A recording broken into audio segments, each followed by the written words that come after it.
troubles bipolaires débutent majoritairement à l'adolescence. Cependant, il peut y avoir des premiers épisodes dépressifs ou des symptômes dépressifs, en moyenne vers l'âge de 11 ans et demi, 12 ans.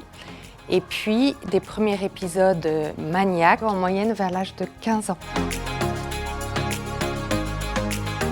Dans l'état maniaque, il y a une humeur euphorique, joviale, très élevée, très expansive, de manière tout à fait inhabituelle, et une augmentation de l'énergie. On parle beaucoup, on peut écrire beaucoup, on est extrêmement agité, une mégalomanie, une estime de soi qui est décuplée, et puis des troubles des conduites instinctuelles avec des troubles du sommeil, avec parfois une insomnie qui peut être extrêmement sévère mais sans signe de fatigue, avec une certaine désinhibition, des mises en danger parfois sur le plan sexuel et des troubles aussi parfois de l'alimentation.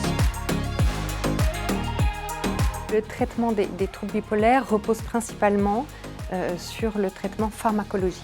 On sait qu'il y a des traitements maintenant qui sont à la fois efficaces sur les périodes aiguës, que ce soit les phases dépressives, que ce soit les phases maniaques, et des traitements qui empêchent la récidive et les rechutes de ces phases timides. Donc c'est des traitements qu'on doit prendre régulièrement, tous les jours. On connaît tous ce qu'on appelle les sels de lithium, qui est un traitement extrêmement efficace. Parallèlement au traitement médicamenteux, c'est très important d'accompagner l'adolescent et sa famille. Une psychothérapie est recommandée, et puis il y a une attention toute particulière qui doit être faite par rapport à l'école, aux enjeux scolaires, à des aménagements, à des accompagnements pour que l'adolescent puisse reprendre sa scolarité, poursuivre sa scolarité dans les meilleures conditions possibles. Et un des risques majeurs de cette pathologie, d'autant plus les premières années de la pathologie, c'est le risque de passage à l'acte suicidaire.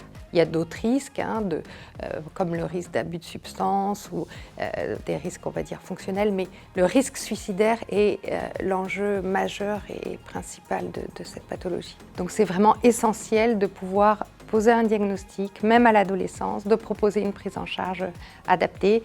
Et si vous êtes intéressé par cette question, vous pouvez regarder la chaîne YouTube de la PHP.